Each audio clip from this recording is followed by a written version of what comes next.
Taba mine na pe mami tia we na dia wo so wo papa free mu a weekend yi e na wo pe no krabre wo de mfie aduon kron enwotwe wo de Joseph Opoku edusei opanyini Joseph Opoku edusei nti wonte ya taba mine papa free mu a na wo twa wie yi weekend yi e na wo pe no krabre e wo tepa nti ne munyina monkobo e na montana chi kama ye frase na ye fa ye ne nkyere ye graphic nkrata ne musem na ye ntumi ntitiani na ye ntrase de ni nkomo nei ye hwese ye bepe se ye de brother Sami betwetwe nkomo da wonte ya na ye ete na ate wo de atudwa se da de oye o Facebook na la obai otai na la wa agbaleta we di ntol nti ye betwetwe nkomo e de afasansem no ho ye kwa daily graphic ne de ode abeni o say continue to advance frontiers of justice. US Speaker charges Ghana. Government probes PDS agreement. And after was say Parliament should expedite passage of amendment bill. Hadia Alima Mahama. ADB supports buffer stock with 50 million Ghana city loan. And no, a daily graphic more. Nancy Pelosi. Okomi ebu ewa mbrashebe dweme ho nsema ye de atudwa we kase mu dada.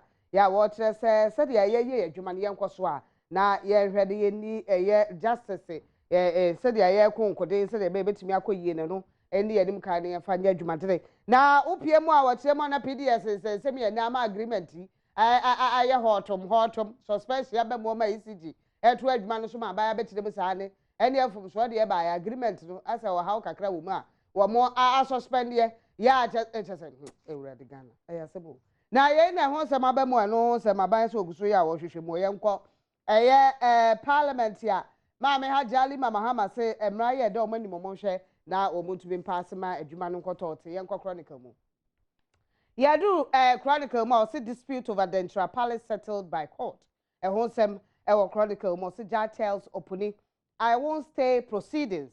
Police woman killed after shouting Jesus. And no someone will say crime expect airlifted to Tamale to track killers.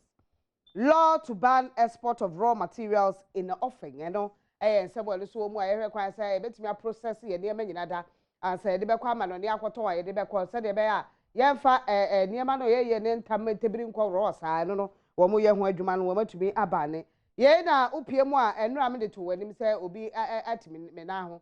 I catch say upiem watermale si near filling station be what they say am Robert CBA kwatrosha wo so police for yeah wo mo boba kutuo ma me agata wa mo bolu tuo kum ne ya so ne wo mo bolu tuo wo Jesus Christ nipa no wo fere suro nyame Jesus na anya ne huite ya otum bolu tuo akwaya rekosem nei ma me wo hye Bella condolence madam for Bella we post ni am say wonim no nti wo de ato ne status ye nko daily statement here na statement and I ma fa ya metwa so yi was the Supreme Court okay scrapping of Eston cubic lease and no sema statement move focus on girls and empowering women says Pelosi.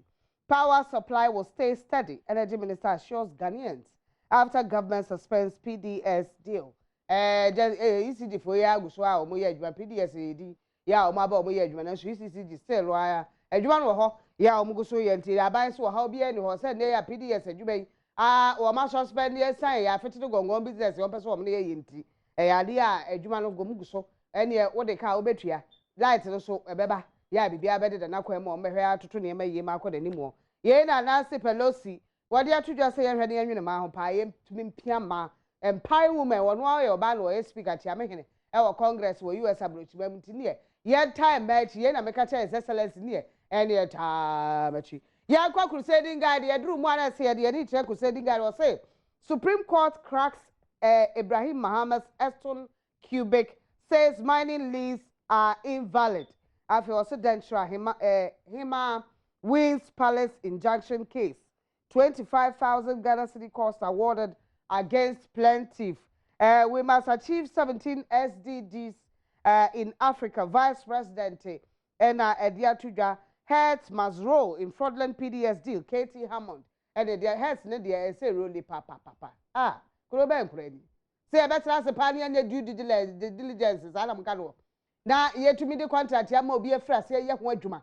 Na be ya suspend ya dey sinipa no signing krata na ye say company no kura. Ojina ni mo signing krata ma wo mo no companies wo munim no follow me how what is that What kind of rifle is that?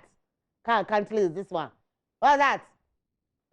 Enti aketi Hamas yenye hwani enkrake hwepre me ne ya adwere 121%.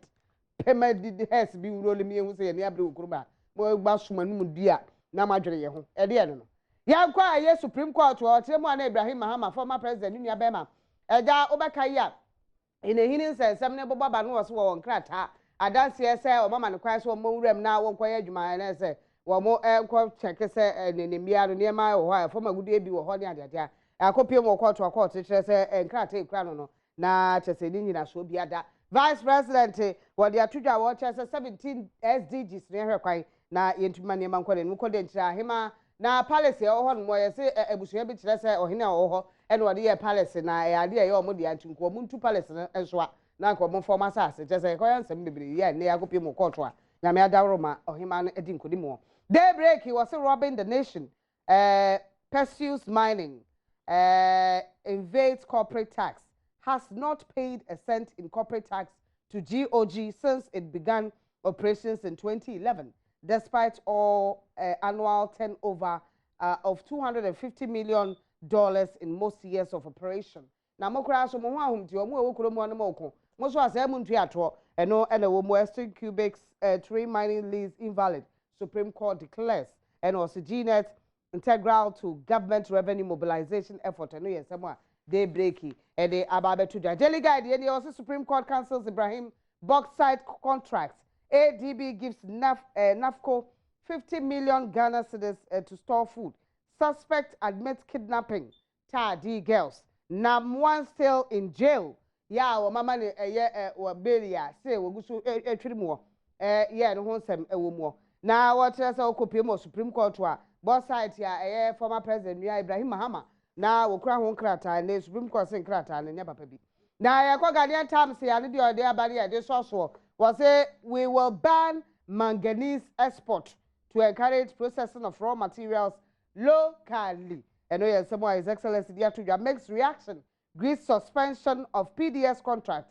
Wembley begins work on new AstroTurf complex. Then they say ade ne ya brantie ya wono ena wo hwema AstroTurf etumi akwada nim yie papa ane na wo tutu ne ma yie ne AstroTurf no na che ade a wo mo ye foforo kra na ye ni ama somponu ya otosumienu watumi akobreak ground so ede ama wo mo na ye pie mu ana se PDS nsensem no ya aba betudwa no wotere mu a PDS ne ade a Ghana for mo so mseni amafa e wa de pass ede no eno so ede ade ho nsem wo mo his excellency ede atudwa se kwambi aso ade a obehwe na manganese ye betumi aye ho adwuma wo Ghana he asese ye tamene ne ede ko ro sa emwa ye nyira so na afi entwa ho mra e ba betena se ye ne ye brada sam betutwe nkobo e basia